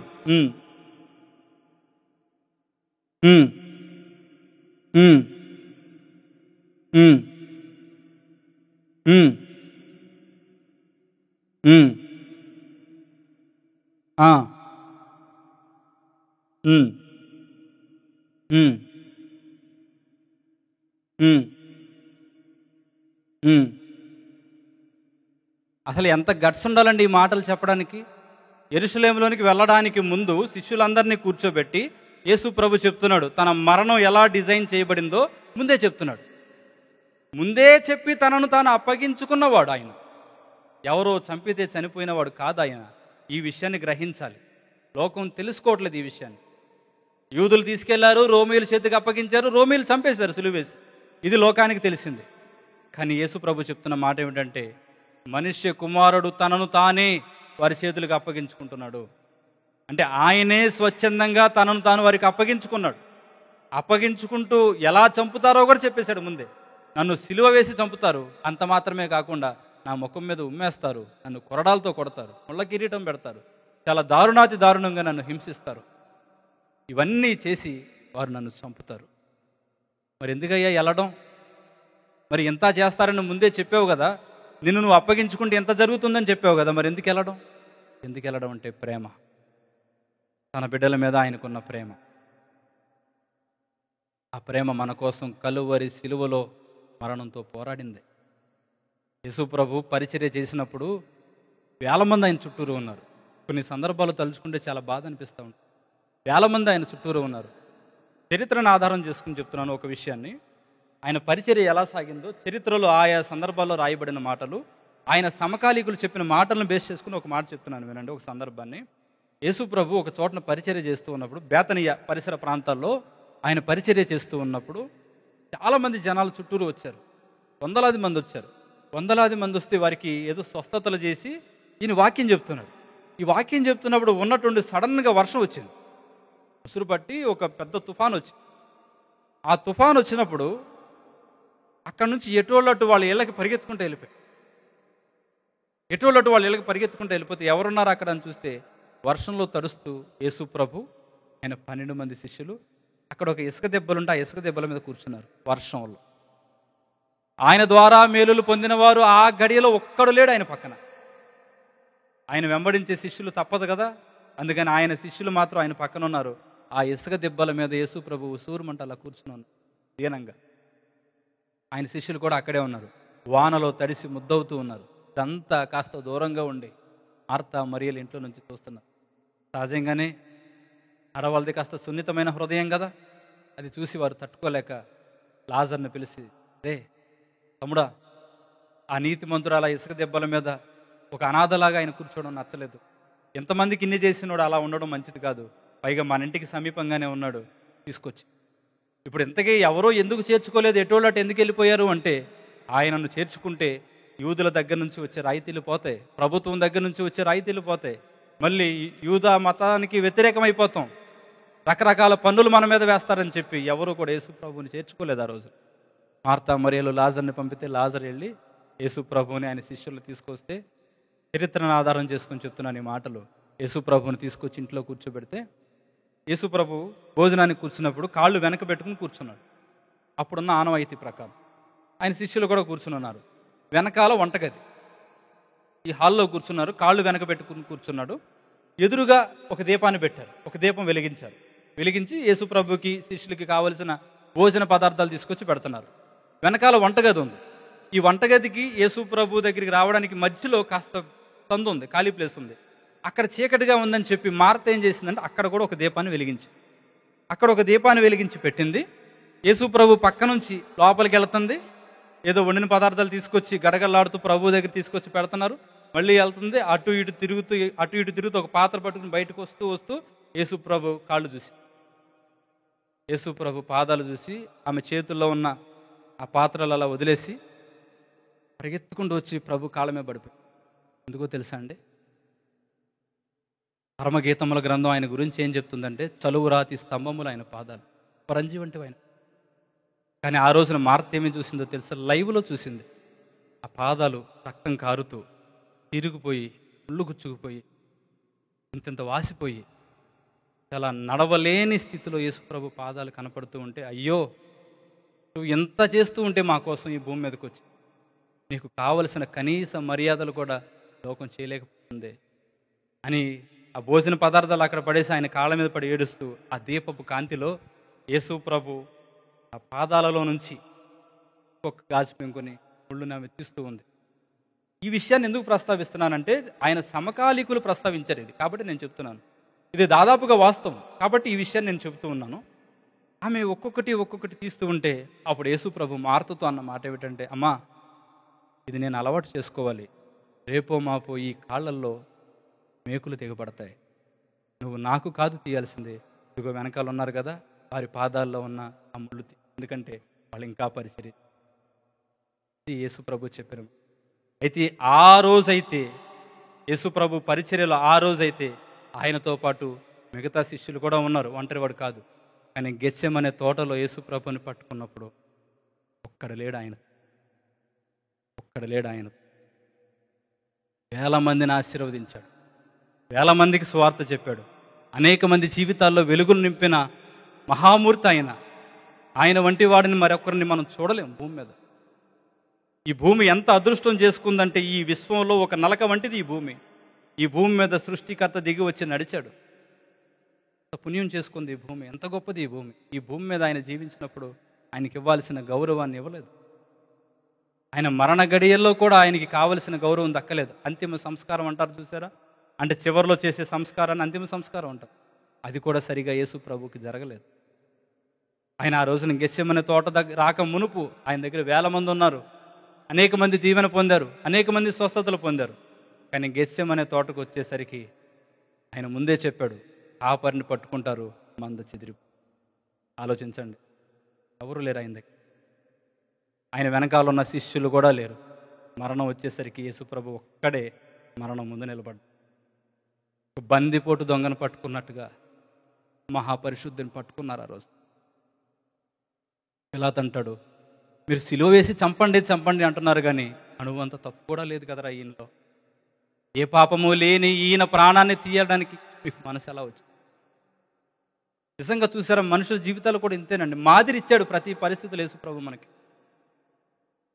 కొంతమందికి అనుభవం అయి ఉంటుంది కూడా జీవితంలో. అన్నీ ఉన్నప్పుడు అందరూ ఉంటారండి పక్కన. ఒక ప్రతికూలమైన, కఠినమైన, చేదైన పరిస్థితి ఎదుర్కొన్నప్పుడు ఎవరు ఉండరు మనతో. ఒకరమే ఎదుర్కోవలసి. మనందరికంటే ముందే యేసు ప్రభు ఆ పరిస్థితిని గెత్సేమనే తోట ఒక గొప్ప అనుభవాన్ని ఇస్తుంది మనిషి. ఏమిటి అనుభవం అంటే, ఒకానొక దశకు వచ్చేసరికి మనతో ఎవరూ ఉండరు. మనల్ని ఎంత ప్రేమించిన వారైనా, ఆ మాట యథార్థం చెప్తున్నాను వినండి, మనల్ని ఎంత ప్రేమించిన వారైనా, తల్లైనా, తండ్రి అయినా, భార్య అయినా, భర్త అయినా, బిడ్డలైనా, బంధువులైనా, ఆప్తులైనా, స్నేహితులైనా, ఇరుగు పొరుగు వారైనా, లోకంలో ఏ బంధమైనా కూడా బాగున్నప్పుడు మనతో ఉంటుంది. ఒక్కసారి మరణం మన ముందుకు వచ్చేసరికి ఏ బంధం అక్కడ నిలబడదు. ఎందుకంటే అన్ని బంధాల కంటే బలమైనది కదా మరణం. మరణం ముందు ప్రతి మనిషి ఓడిపోవాలి. యేసు ప్రభు ఒక సగటు మనిషిగా జీవించాడు కదా భూమి మీద. మనుషుడు ఎదుర్కొనే ప్రతి భావోద్వేగము, ప్రతి పరిస్థితి ఆయన ఎదుర్కొన్నాడు. ఎలా చెప్పొచ్చు అంటే, యెరూషలేములోనికి వెళ్ళినప్పుడు దేవాలయాన్ని వారు పాడు చేస్తూ ఉంటే యేసు ప్రభుకి కోపం వచ్చింది. అంటే కోపం అనే ఎమోషన్ ఆయన క్యారీ చేశాడు ఆ సందర్భం. లాజరు చనిపోయినప్పుడు, లాజర్ని మళ్ళీ బ్రతికించగలిగే శక్తి ఆయనలో ఉన్నా కూడా, లాజరు చనిపోయినప్పుడు యేసు కన్నీళ్లు విడిచాను. ఎన్నిసార్లు ఏడ్చానండి ఆ వచనం చదువుకున్నాను. ఎన్నిసార్లు ఏడ్చాను. అసలు ఆయన కన్నీళ్లు విడిచాడనే వచనం నాకు అసలు జీర్ణించుకోలేకపోయినా. కన్నీళ్లు విడవడానికి ఈయన మనిషా, మానవుడా? కాదు కదా. ఇంత విశ్వాన్ని తన జ్ఞానంతో నడిపించేవాడు మనిషి కోసం భూమి మీదకి వచ్చి, ఆఫ్టర్ ఆల్ లాజరు అంటే ఒక సగటు మనిషి కోసం ఈయన ఏడ్చాడా? అంటే అలాంటి భావోద్వేగాలు ఆయనకున్నాయి. మనం డబ్బులు ఎవరికి ఇస్తామండి? నమ్మకస్తులకు ఇస్తాం. భర్త ఏదైనా సంపాదించినది తీసుకొచ్చి భార్య చేతుల్లో ఎందుకు పెడతాడు? అందుకే నమ్మకస్తురాలు భార్య కాబట్టి. భార్య దగ్గర డబ్బులు ఉంటే ఎవరికి ఇస్తుంది? భర్తకి. ఎందుకంటే ఆమెకు నమ్మకస్తుడు భర్తే కాబట్టి. వ్యాపారంలో అయినా కూడా ఎవరిని పార్ట్నర్గా చేర్చుకుంటాం? నమ్మకస్తులనే చేర్చుకుంటాం. అంటే డబ్బులు అనేవి ఎవరి చేతుల్లో ఉంటే నమ్మకస్తుల దగ్గర ఉంటాయి. ఇప్పుడు యేసు ప్రభుని అమ్మిన యోధా చేతుల్లోనే డబ్బు సంచి ఉంది. అంటే అర్థం ఏంటి? యేసు ప్రభుకి యోధా నమ్మకస్తుడు. ఆ నమ్మకస్తుడే వెన్నుపోటు పొడిచి 30 వెండి నాణాలకు అమ్మేసుకున్నాడు కదా. పైగా అతను వచ్చి, ఆ అర్ధరాత్రి వచ్చి యేసు ప్రభు దగ్గరికి వచ్చి, సైనికులు గుర్తుపట్టాలని చెప్పి యేసు ప్రభు దగ్గరికి వచ్చి చేపట్టుకుని ముద్దు పెట్టి, బోధకుడా. యేసు ప్రభు అంటాడు అక్కడ కూడా ఒక మాట, ఒరే దుర్మార్గుడా, నన్ను నమ్ముకుని నువ్వేం బాగుపడతావు రాన్లా, నా చెలికాడా. ఎంత గొప్ప దేవుడు అండి, నా చెలికాడా. అంటే ఆ పరిస్థితుల్లో కూడా ఆయన మనసు మారలేదండి. ప్రేమే. ఈ ప్రేమ మన కోసం సిలువలో యుద్ధం చేసింది ఆ రోజు. గెత్సేమనే తోటలో యేసు ప్రభుని పట్టుకుంటే చల్లా చెదురైపోయారు. ఆయనకి అతి సమీపంగా ఉండే శిష్యులు కూడా, పేతురు, యాకోబు, యోహాను, వీరు కూడా వెళ్ళిపోయారు. పేతురు అయితే మనకు తెలుసు, అబద్ధాలే చెప్పిన పరిస్థితి పేతురు జీవితంలో ఉంది. మరణం ముందుకు వచ్చేసరికి ఎవరూ లేరు. మానవ జీవితం అంతే. స్టీవ్ జాబ్స్, యాపిల్ సృష్టికర్త, ఆయనకి క్యాన్సర్ వచ్చి చనిపోయే ముందు ఆయన అంటాడు ఒక మాట, ఒక ఆర్టికల్లో వచ్చింది అది. ఆయన ఏమంటాడంటే, నేను భూమి మీద చాలా డబ్బు సంపాదించాను, జీవితంలో డబ్బు వెనకాల పరుగులు పెట్టాను, నేను చాలా ధనం సంపాదించాను, చాలా పేరు ప్రఖ్యాతలు సంపాదించాను. ఒక సెమినార్కి నేను అటెండ్ అయ్యి ఒక మెసేజ్ ఇస్తే కొన్ని కోట్ల రూపాయలు నాకు వచ్చి చేరేవి. నాకు కారు తోలడానికి డ్రైవర్ ఉన్నాడు, పని చేయడానికి పనోళ్ళు ఉన్నారు, వంట చేయడానికి వంట మనుషులు ఉన్నారు, బట్టలు ఉతకడానికి దానికి తగ్గ మనుషులు ఉన్నారు. కానీ ఈ క్యాన్సర్ బాధతో నేను ఈ మరణ పడక మీద ఉండి హాస్పిటల్లో నేను ఎంత బాధపడుతూ ఉంటే, నా బాధను పంచుకోవడానికి భూమి మీద ఒక్కడు లేడు. అంటే డబ్బు కంటే విలువైనది ఏదో ఉంది చెప్తాడు ఆయన. చెబుతూ ఆయన అంటాడు, నేను డబ్బు వెనకాల పరిగెత్తాను, ప్రజలారా మీరు అది చేయొద్దు. కుటుంబానికి విలువనివ్వండి, బంధాలను కాపాడుకోండి, నా అనుకున్న వారితో బ్రతకండి, సంతోషంగా ఈ భూమి మీద జీవించండి. ఎప్పుడూ డబ్బు వెనకాలే కాదు, ఆత్మీయ జీవితాలను కూడా మీరు చూసుకోండి. అంత సంపాదించిన వాడు, అంత కుబేరుడు కూడా మరణం ఆయన ముందుకు వచ్చేసరికి ఆయన తల దించేశాడు కదండి. మరణ వేదనలోనికి దిగిపోయాడు కదా, చచ్చిపోయాడు ఆయన కూడా. అలెగ్జాండర్ ది గ్రేట్ అని పిలుస్తారు. ఆయన 33.5 సంవత్సరాలుగా బ్రతికింది. ఆయన ఈ భూమిని జయించాడు కదా, విశ్వ విజేత అలెగ్జాండర్. ఒక రోజున సముద్రం దగ్గరికి వెళ్ళి, ఓ సముద్రమా, నీవు కూడా భూమి అయితే బాగుండేది, నేను నిన్ను కూడా జయించేవాడిని. అంత బాధపడిన మనిషి ఆయన. అలాంటి వాడు బాబిలోనియా పరిసర ప్రాంతంలో ఒక దోమ కాటు వల్ల విషజ్వరం వచ్చి ఆయన చనిపోయాడు, చరిత్ర చెబుతుంది. ఆయన చనిపోయినప్పుడు 3 నియమాలు పెట్టాడు కదా, అందరికీ తెలుసు. ఒకటి, నేను చనిపోయిన తర్వాత నా బాక్స్ని తీసుకెళ్తారు కదా, నన్ను బాక్సులో పెట్టి నా 2 చేతులు బయటే పెట్టండి, ఖాళీ చేతులు పెట్టండి. ఎందుకంటే ప్రపంచాన్ని జయించానని చెప్పుకున్న నేను ఖాళీ చేతులతో వెళ్ళిపోతున్నాను, ఏమీ పట్టుకెళ్ళలేకపోతున్నాను. ఇది సమాజానికి తెలియాలి. రెండవది, నేను సంపాదించిన ధనము, వెండి, బంగారం, విలువైనవన్నీ కూడా నా బాక్స్ వెనకాల, ఆ శవపేటికి వెనకాల, ఆ ఊరేగింపులు రోడ్డు మీద పోయింది. ఎందుకంటే నా దగ్గర ఉన్న ఎంత ధనము కూడా నన్ను బ్రతికించలేక. మూడవది ఏంటంటే, ప్రపంచంలో ఉన్న గొప్ప గొప్ప వైద్యుల చేత నన్ను మోయించండి. ఎందుకంటే ఇంత గొప్ప జ్ఞానం ఉన్న వైద్యులు కూడా నా ప్రాణాన్ని నిలబెట్టలేక. ఈ 3 నియమాలు పెట్టి అలెగ్జాండర్ చనిపోయాడు. అందుకని అలెగ్జాండర్ని ది గ్రేట్ అని పిలుస్తూ ఉంటారు. ఇంత గొప్ప వ్యక్తి కూడా, అలెగ్జాండర్ కూడా మరణం ముందు తలదించాడు. ఈ భూమి మీద ఉన్న ఏ మనిషి అయినా కూడా, ఎంత గొప్పవాడైనా కూడా, మరణం అనేది ఎదురుగా వచ్చి నిలబడితే వారు ఎలాంటి వారైనా కూడా మరణం ముందు తలదించాల్సింది. ఇదే మరణం యేసు ప్రభు దగ్గరికి వచ్చింది ఒక రోజు. లోకంలో అందరినీ జయించుకుంటూ వచ్చిన మరణం ఒక రోజున ప్రభు దగ్గరికి వచ్చింది. ఆయన శిలువ వేదనలు అనుభవించడానికి ముందే ఒక మాట చెప్పాడు, నేను 3వ రోజున తిరిగి వస్తానని. ఈ మరణం అటు తిరిగి ఇటు తిరిగి 2000 సంవత్సరాల క్రితం ఒక రోజున ఈ లోక రక్షకుడి ముందుకు వస్తే, ఆ రోజున ప్రేమ మరణంతో యుద్ధం చేసి మనుషులందరికీ నిత్య జీవాన్ని ఇవ్వడానికి చనిపోయిన ఆయన 3వ రోజున మరణాన్ని జయించి, చావునే చంపి పునరుద్ధానుడుగా తిరిగి బయటకు వచ్చాడు. దేవుని నామానికి స్తోత్రం కలుగును గాక. ఈ విశ్వ మానవ చరిత్రలో చావునే చంపిన ఏకైక వీరుడు యేసుక్రీస్తు తప్ప మరొకరు లేరు. దానికి రుజువు ఖాళీ సమాధి. ఎంత గొప్పవాళ్ళైనా చనిపోతే వారి సమాధుల్లో నేటికి వాళ్ళు అలాగే ఉన్నారు, వారి మృతదేహాలు అలాగే ఉన్నాయి, మూయబడ్డాయి సమాధులు. ఈ లోకంలో ఖాళీ సమాధి అంటూ ఎవరికన్నా ఉన్నది అంటే యేసు ప్రభువుకి మాత్రమే. ఆయన మరణాన్ని కూడా జయించాడు. ప్రేమ మరణంతో యుద్ధం చేసింది. ఎందుకోసం అంటే మన కోసం ఆయన మనల్ని ప్రేమించాడు. దేవుడు లోకమును ఎంతో ప్రేమించాను కాగా తన అద్వితీయ కుమారునిగా పుట్టిన వానియందు విశ్వాసముంచు ప్రతి ఒక్కడు నశింపక నిత్య జీవం పొందినట్లు ఆయనను అనుగ్రహించు. ఎంత చదువుకున్నామంటే ఎంత సంపాదించావు, నీ వయసు ఎంత, ఎక్కడుంటావు, అలా ప్రతి దానికి సమాధానం ఉంది. కానీ ఈ లోకంలో సమాధానం లేని ప్రశ్న ఒకటి ఉంది, అది ప్రశ్నగానే మిగిలిపోయింది. దేవుడు ఎంత ప్రేమించాడు అంటే ఎంతో కొలవలేన, మన జీవితాలు ఊహించలేనంత, మన బ్రతుకులు ఆలోచించలేనంత ఎంతగా ప్రేమించాడు. ఆఖరి నిమిషం వరకు కూడా ఆయన దగ్గర నుంచి ప్రేమే వచ్చింది కదా అండి. ఇప్పుడు లాజరు చనిపోయినప్పుడు, చిన్న ఎగ్జాంపుల్ చెప్తున్నాను, ప్రాక్టికల్గా ఆలోచిద్దాం. లాజరు చనిపోయినప్పుడు 4 రోజులైంది సమాధిలో ఉన్నాడు లాజరు. యేసు ప్రభు సమాధి ముందు నిలబడి లాజరు బయటికి రాని పిలవగానే ఆయన ఒక్క మాట మాట్లాడితే చనిపోయి 4 రోజులైన వ్యక్తి మరలా ప్రాణం పోసుకుని బయటకు వచ్చేసాడు కదా. అంటే ఆయన మాటలో అంత పవర్ ఉన్నప్పుడు సిలువలో ఆయన అంతగా హింసిస్తున్నారు. ఎంతగా ఆయన హింసించారంటే 1 తక్కువ 40 కొరడా దెబ్బలు కొట్టారు. అది ఆయన అంగీకరిస్తేనే. ఒకవేళ ఆయన దానికి అంగీకరించకపోతే గనక, నేను మరణించకూడదని ఆయన నిర్ణయించుకుంటే గనక ఈ భూమి మీద ఆయనను కొట్టగలిగే కొరడా లేదు, ఆయన్ని పట్టి ఏడవగలిగే చేతులు లేవు, ఆయన అపహసించగలిగే మనుషులు లేరు, ఆయనను ఎదిరించి ఆయన ముందు నిలవగలిగే జీవుడు లేడు. ఆయన అంగీకరించాడు కాబట్టి ఇదంతా జరిగింది. ఆయన 1 తక్కువ 40 కొరడా దెబ్బలు కొట్టారు, ముఖం మీద ముళ్ళ కిరీటం పెట్టారు. లేఖనం ఆయన గురించి ఎంతో గొప్పగా చెప్పింది. పాలతో కడగబడిన గుబ్బ వంటి కన్నులు ఆయన కన్నులని, రత్నభూషితములు వంటివి ఆయన చేతులని, అపరంజి వంటివి ఆయన పాదాలని, చలువరాతి స్తంభములు వంటివి ఆయన కాళ్ళని, లెబానోను సౌందర్యం వంటిది ఆయన వైఖరి అని. ధవళవర్ణుడు రత్నవర్ణుడు 10,000లో కూడా గుర్తించదగిన అంత గొప్పవాడు ఆయన, అత్యంత సుందరుడు ఆయన. అంతటి వాడు ఇదిగో ఈయనకి సొగసైనను స్వరూపమైనను లేదు. శిథిలమైపోయింది ఆయన దేహం సిలువలో, ఒక మాంసపు ముద్దగా మారిపోయాడు. ఇంత పోరాటం ఎందుకయ్యా? ప్రేమ. ఒక గంధపు చెక్కను తీసుకోండి మీరు. గంధపు చెక్కలు ఉంటాయి కదా, ఆ గంధపు చెక్కను తీసుకుని దాన్ని ఎలా అరగదీసేవాళ్ళు సువాసన కోసం అంటే ఒక రాయి మీద పెట్టి కొంచెం నీళ్లు పోసి దాన్ని అరగదీసేవాళ్ళు కదా. అరగదీస్తే సువాసన వస్తుంది. ఎంతవరకు వస్తుంది?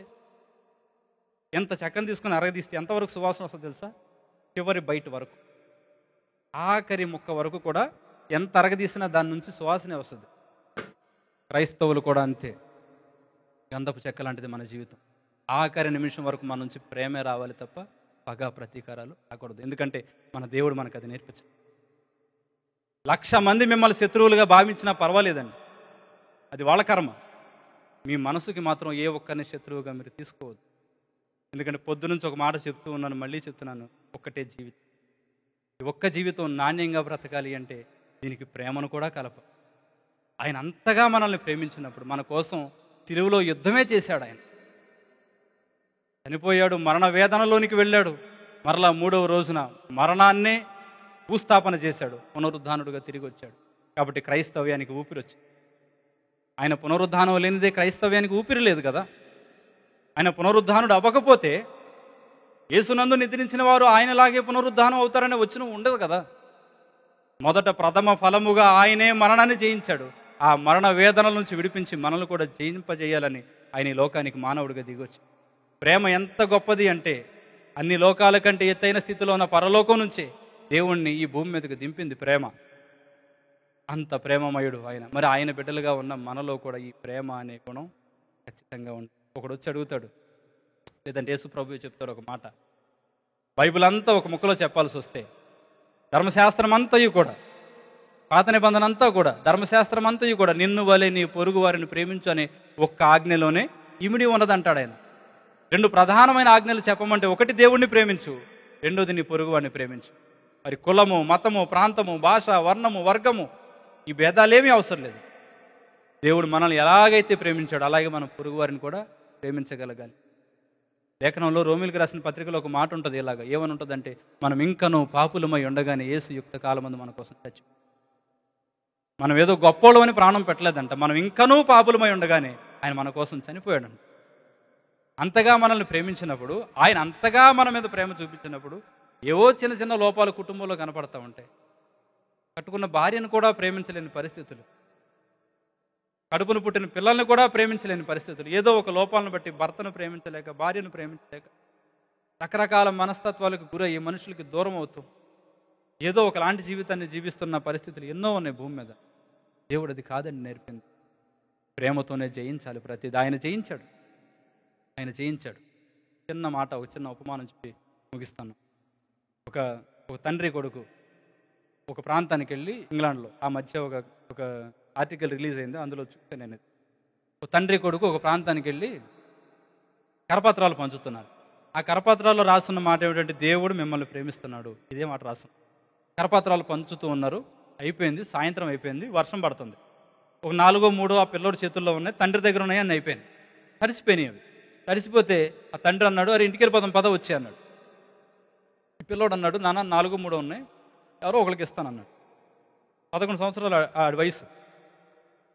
అయితే తండ్రి అన్నాడు, అవి నానిపోయినాయి కదరా, ఎవరికి ఇస్తావు, రేపు ఇంకా ఇంటికాడ ఉన్నాయి, రేపు కూడా వెళ్దాం పద, రేపు వెళ్దాంలే పరిచర్యలోకి అని ఆ తండ్రి పిల్లోడికి చెప్తుండే, ఉన్నాను ఎవరో ఒకరికి ఇచ్చేస్తాను, ఆ చివరి ఒక ఇల్లు ఉంది, ఒంటరిగా ఒక ఇల్లు ఉంది, ఆ ఇంట్లో మరి ఎవరిని ఉన్నారో లేదో, డోర్ కొడతాను, ఉంటే ఇస్తాను, లేదని అటు గుమ్మలో పెట్టేసి వస్తానని పరిగెత్తుకుంటూ వెళ్ళాడు. వాన్లో వెళ్ళాడు, ఆ ఇంటికి వెళ్ళాడు, తలుపు కొట్టాడు. తలుపు కొడితే చాలాసేపటికి ఒక పెద్ద ఆవిడ, దగ్గర ఒక 50 ఏళ్ళు ఉంటాయి, ఒక 50 ఏళ్ళు ఉన్న ఆవిడ కాసేపటికి వచ్చి తలుపు తీసింది. తలుపు తీయగానే ఈ పిల్లోడు ఆ కరపత్రం ఆమె చేతిలో పెట్టి ఆమె కళ్ళలోకి చూసి, దేవుడు నిన్ను ప్రేమిస్తున్నాడు అని చెప్పి వెళ్ళిపోయాడు. అంతే, ఒక మాట చెప్పి వెళ్ళిపోయాడు. 2 వారాల తర్వాత వాళ్ళున్న చర్చికి, ఎందుకంటే కరపత్రం మీద చర్చి అడ్రస్ ఉంటుంది కదా, 2 వారాల తర్వాత వారున్న చర్చికి ఆవిడ వచ్చింది. వచ్చి సాక్ష్యం చెప్పి ఏమని చెప్పింది అంటే, నాకు పెళ్ళైన తర్వాత 2 మగపిల్లలు పుట్టారు, వాళ్ళు కొంచెం వయసు వచ్చింది, ఊహ తెలుస్తుంది, ఎదురికి కొంచెం పెరుగుతున్న టైంలో నా భర్త చనిపోయాడు. నేను మళ్ళీ పెళ్లి చేసుకోలేదు, పిల్లల కోసం నేను అలా ఉండిపోయాను, నీతిగా బ్రతికాను, పిల్లలు తప్ప నాకు వేరే ప్రపంచం లేదు, చాలా కష్టపడ్డాను, తిండి తిప్పలు మానేసి వారిని చదివించాను, వారిని ప్రయోజకులు చేయాలని ఇంటింట పాసి పనులు కూడా చేశాను. ఎవరో ముక్కు మొహం తెలియని వాళ్ళ దగ్గరికి వెళ్ళి వాళ్ళకి ఊడిగం చేశాను. నా తపనంతా ఏంటంటే నా పిల్లలకు మంచి భవిష్యత్తు ఇవ్వాలని. ఎంతగానో కష్టపడ్డాను. తిండి లేదు, నిద్ర లేదు, వేరే ప్రపంచం లేదు. నాకు నా బిడ్డలు తప్ప ఎవరో తెలియదు. ఇరుగు పొరుగు వారితో కూడా నేను ఎప్పుడూ మాట్లాడింది లేదు. అంత కష్టపడి నా బిడ్డలను పెంచాను. పెంచిన తర్వాత వారి ఉద్యోగాల నిమిత్తం వేరే ప్రాంతాలకు వెళ్ళాను. వేరే ప్రాంతాలకు వెళ్ళిన తర్వాత మొదట్లో అప్పుడప్పుడు నాకు ఉత్తరం రాసేవాళ్ళు. కొన్ని రోజులు గడిచింది, ఉత్తరాలు రాయడం మానేసి. రోజులు నెలలయ్యాయి, నెలలు సంవత్సరాలు అయ్యాయి. సంవత్సరాలు అయిపోయిన తర్వాత కూడా నా బిడ్డల దగ్గర నుంచి నాకు ఎలాంటి వర్తమానం రాలేదు. ఎవరో చెప్పారు ఒకసారి, ఆ ప్రాంతాల నుంచి వచ్చిన, మీ పిల్లలిద్దరూ కూడా పెళ్ళిళ్ళు చేసుకుని అక్కడే సెటిల్ అయిపోయారు కదా, వారికి పిల్లలు ఉన్నారంట కదా. నా హృదయం బద్దలైపోయింది. ఎందుకంటే నాకు వేరే ప్రపంచం లేదు, నా బిడ్డలే నాకు ప్రపంచం. నాకు ఇరుగు పొరుగు వాళ్ళు కూడా ఎవరో తెలియదు. వాళ్ళే జీవితం అనుకుని బ్రతికాను, వాళ్ళని పెంచి పోషిస్తూ బ్రతికాను. ఇవాళ నన్ను చూడడానికి కూడా వాళ్ళు రావట్లేదు అని చెప్పి ఇంట్లో నాకు నేనే కుమిలిపోతూ ఉన్నాను. కొన్ని రోజులు అయిపోయింది. కొన్ని రోజులు అయిన తర్వాత ఎందుకో తెలియదు, ఈ ఒంటరితనాన్ని నేను భరించలేక ఒక రోజు వెళ్ళి అద్దం ముందు నిలబడ్డాను. అద్దం ముందు నిలబడితే నా అంతరాత్మ నాతో ఉంటుంది, ఎందుకు ఈ జీవితం తో చేసావు నువ్వు, నీ లైఫ్ అంతా వేస్ట్ అయిపోయింది, నీకంటూ ఎవరూ లేరు, కనీసం తిన్నావా అని అడిగేవాళ్ళు కూడా లేరు. ఇది బాధాకరమైన విషయం. మనిషికి ఒక పని చేస్తే దాన్ని గుర్తించే వాళ్ళు ఉండాలి ఖచ్చితంగా. కష్టపడితే కనీసం అరే నువ్వు ఈ పని చేసావు అని మెచ్చుకునే వాళ్ళు ఉండాలి, కనీసం దాన్ని గుర్తించే వాళ్ళు ఉండాలి.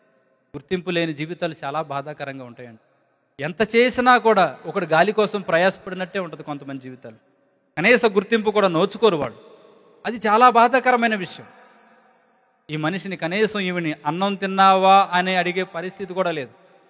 ఈ వేదనలన్నీ తట్టుకోలేక, ఈ ఒంటరితనాన్ని భరించలేక ఒక రోజున గట్టిగా నిర్ణయించుకుంది, చనిపోదామని. దానికి సంబంధించినవన్నీ చేసుకుంటూ ఉంటుంటే ఈ లోపు వచ్చి ఒక పిల్లోడు తలుపు కొట్టాడు.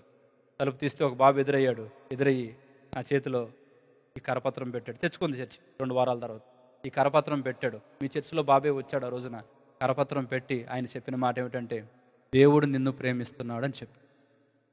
ఎందుకో తెలియదు, ఆ మాట చాలా బలంగా నా జీవితంలోకి వెళ్ళి, ఇంతకాలం నేను ఏడ్చింది దానికోసమే, నన్ను ప్రేమించేవాళ్ళు ఎవరూ లేరని, నన్ను పట్టించుకునేవారు ఎవరూ లేరని, కనీసం నన్ను తిన్నావా ఉన్నావా అని అడిగిన వారు ఎవరూ లేరని, నన్ను ప్రేమించేవారు ఎవరూ లేరనే నేను చచ్చిపోదామని నిర్ణయించుకున్నాను. ఆ చివరి గడియలో ఏనాడు నా ఇంటికి ఎవరూ రారు, ఎప్పుడు ఎవరు తలుపు కొట్టరు. అలాంటిది ఒక చిన్న బిడ్డ వచ్చి దేవుడు నిన్ను ప్రేమిస్తున్నాడని కరపత్రం చేతిలో పెట్టాడు. నాకు అర్థమైంది, ఇది నిజమేనేమో, నన్ను ప్రేమించేవారు ఉన్నారేమో అని అర్థమైంది. తర్వాత మా ఇళ్ళకి 4 ఇళ్ళు అవతల ఓ చర్చికి వెళ్ళే కుటుంబం ఉంటే వాళ్ళ దగ్గరికి వెళ్ళి బైబిల్ తెచ్చుకున్నానండి. ఈ 2 వారాలు బైబిల్ చదివాను. బైబిల్ చదివిన తర్వాత అర్థమైంది, ఈ లోకంలో నన్ను ప్రేమించేవారు ఎవరున్నా లేకపోయినా నన్ను ప్రేమించే దేవుడున్నాడు. నేను చావను, ఆయన కోసం బ్రతుకుతాను. ఆమెను అంతగా ఆకర్షించిన మాట ఏమిటంటే, నన్ను ప్రేమించే వాళ్ళు ఒకరు. అదే మాట మీ ముందు పెడతాను. ఇప్పుడున్న ప్రతి ఒక్కరితో నేను పంచుకుంటున్నాను దేవుని సేవకుని మాట. దేవుడు మిమ్మల్ని ప్రేమిస్తాడు. దేవుడు మిమ్మల్ని ప్రేమిస్తున్నాడు. తల్లి కంటే, మీ తండ్రి కంటే, మీ కుటుంబం కంటే, మీ రక్త సంబంధికుల కంటే, మీ ద్వారా మేలు పొందిన వారి కంటే, అందరికంటే ఎక్కువగా, అందరికంటే ఉన్నతంగా, అందరికంటే స్వచ్ఛంగా, అందరికంటే నాణ్యంగా, ఎవరు ఊహించలేనంత ఎక్కువగా ఈ దేవుడు మిమ్మల్ని ప్రేమిస్తున్నాడు. ఎందుకంటే ఈ ప్రేమ మీకోసం యుద్ధమే చేసింది ఆ రోజున కలువరి సిలువలో. మొదట ఆయనే మనల్ని ప్రేమించాడు, మనము ఆయన ప్రేమించవలసిన వారమై. చాలామంది అంటారు ఒక మాట, ఏమండి తల్లి కంటే ఆయన ఎక్కువ, తండ్రి కంటే ఆయన ఎక్కువ, ఎందుకండి దేవుడికి మొదటి స్థానం ఇమ్మంటారు, అందరికంటే ఆయన ఎక్కువ అంటారు చాలామంది. వాస్తవానికి ఆలోచిస్తే ఎక్కువే కదా. నేను చాలా చోట్ల ఈ మాట చెప్తాను, మళ్ళీ చెప్తున్నాను. మీ మీద పెట్టడం ఇష్టం లేదు కాబట్టి నా మీద పెట్టుకుని చెప్తున్నాను. ఒకవేళ నేను చనిపోతే, ఇక్కడ నుంచి వెళ్ళిన తర్వాత, స్వదేశానికి వెళ్ళిన తర్వాత, నా ఇంటికి వెళ్ళిన తర్వాత, నేననే వ్యక్తిని చనిపోతే, బహుశా 100 మందో 1000 మందో రావచ్చు నన్ను చూడడానికి. సరే, కొన్ని 100 మంది వచ్చారు అనుకోండి, కొన్ని 100 మంది నా ఇంటి వరకు వస్తారు. ఇక్కడ నుంచి ఊరి పొలిమేర దగ్గరికి వెళ్ళేసరికి ఆ 100 మంది 10ల సంఖ్యలోకి వచ్చారు, ఆగిపోతారు. ఇంటి గుమ్మం దగ్గర కొంతమంది ఆగిపోతారు, ఆ మలుపు దగ్గరికి వెళ్ళేసరికి కొంతమంది ఆగిపోతారు, పొలిమేర దగ్గరికి వచ్చేసరికి కొంతమంది ఆగిపోతారు, చివరికి సమాధి దగ్గరికి వచ్చేసరికి ఏదో కొద్దిమంది, ఆ కొద్దిమంది కూడా వచ్చి ఏం చేస్తారు, భూస్థాపన చేసి వెనక్కి తిరిగి నన్ను ఒంటరిగా వదిలేసి, అరే నాకు ఎంతమంది ఉన్నారు భూమి మీద, ఎంతోమందికి నేను బాప్తీసాలు ఇచ్చాను కదా, కొన్ని పెళ్ళిళ్ళు నేను చేశాను కదా, కొన్ని వేల మందికి నేరుగా సువార్తను పంచుకున్నాను కదా, నన్ను ఒక ఆత్మీయ తండ్రిగా భావించేవాళ్ళు వందల్లో ఉన్నారు కదా, మరి ఏరి నాకెవరు ఉండరండి. అసలు మీ మీద పెట్టి చెప్పడం ఇష్టం లేకే నా మీద పెట్టుకుని చెప్తున్నాను. ఇది ప్రతి మనిషి జీవితం ఇంతే. ఇంటి దగ్గర ఉన్నంత మంది సమాధి దగ్గరికి రారు కదండి. ఆ వచ్చిన వారు కూడా అక్కడి నుంచి వెనక్కి వెళ్ళిపోతారే తప్ప ఇద్దరికి అప్పుడు వస్తాడు దేవుడు మన. ఎరా నువ్వు నమ్మిన వారు, నిన్ను నమ్మిన వారు, నువ్వు ప్రేమించిన వారు, నిన్ను ప్రేమించిన వారు ఏమైపోయారా? రాలేదయ్యా, అందరూ ఇక్కడ దాకే వచ్చారు, వెనక్కి వెళ్ళి ఎవరు రారు కాబట్టి నేను వచ్చాను రా. లోకంలో ఏ ప్రేమ అయినా కూడా సమాధి వరకు, ఒక్క అడుగు కూడా అవతలకి రాదు. సమాధి అవతల కూడా మనతో కలిసి నడిచే దేవుడు మన దేవుడు. కొట్టండి గట్టిగా చెప్పండి. ఆయన ఇమ్మానుయేలు దేవుడు అంటే అర్థం ఏంటో తెలుసా అండి?